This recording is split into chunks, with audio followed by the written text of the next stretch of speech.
Community organization is one of the primary methods of social work. So it deals with the intervention in the communities to solve the problems of many people in the community through their collective involvement.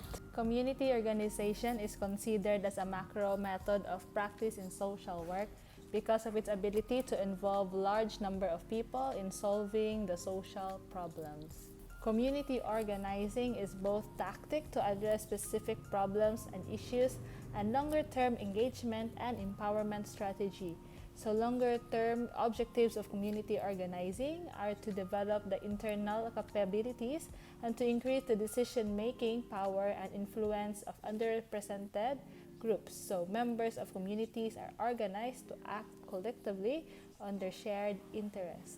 So in this video, we will discuss the origin of community organization in the United States and of course here in the Philippines. For the past years, people from the US desires for social change as they face different issues and problems in their respective locality.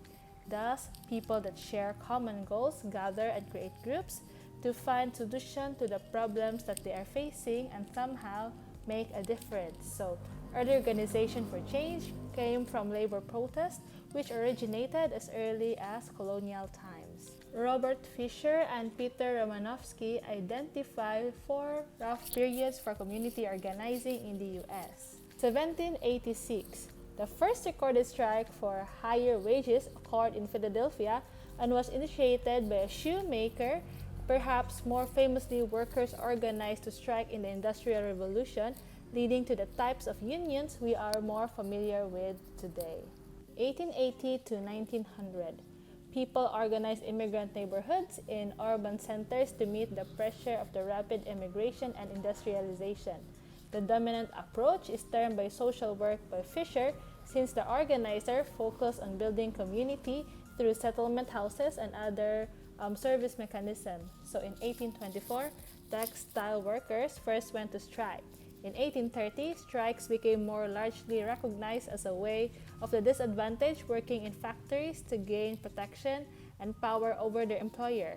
1900s to 1940, community organizing methodology was generated in schools of social work during this period, grounded in the philosophy of John Dewey, which focused on experience, education, and other sociological concepts.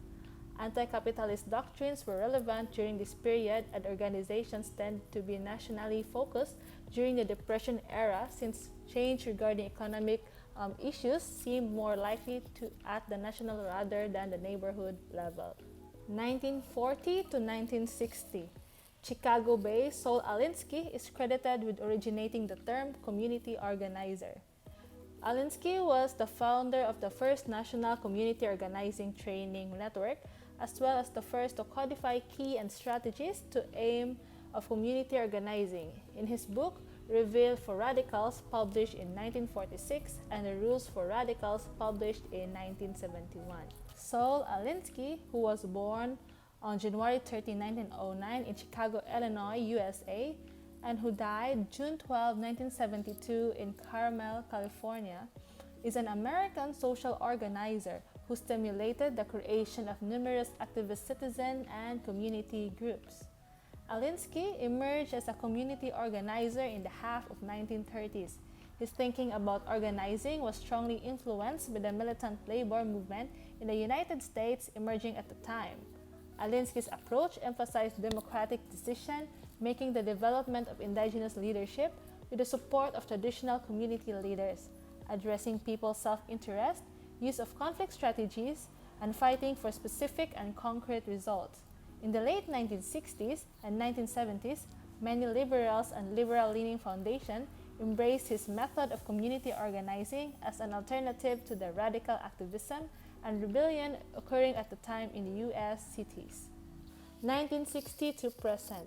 So the civil rights movement, anti-war movements, Chicago movement, and feminist movements and gay rights movement all influenced and were influenced by the ideas of neighborhood organizing.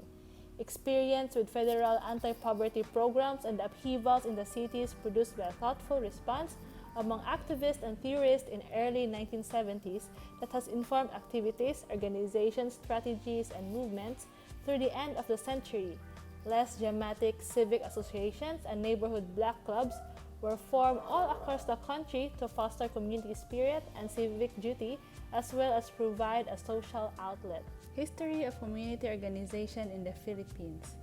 During the first quarter storm of the 70s, community organization was introduced through the Philippine Inconvention Council for Community Organization, or PCCO. The group organized communities in Tondo and established the Council of Tondo Foreshore Community Organization, which proved to be an organization of leaders. Retraining was carried out to improve the organizing skills of PCCO personnel. The Saul Alinsky method of conflict confrontation developed in Chicago was adapted to conditions in Tondo. As a result, Zone 1 Tondo Organization, or ZOTO, was born.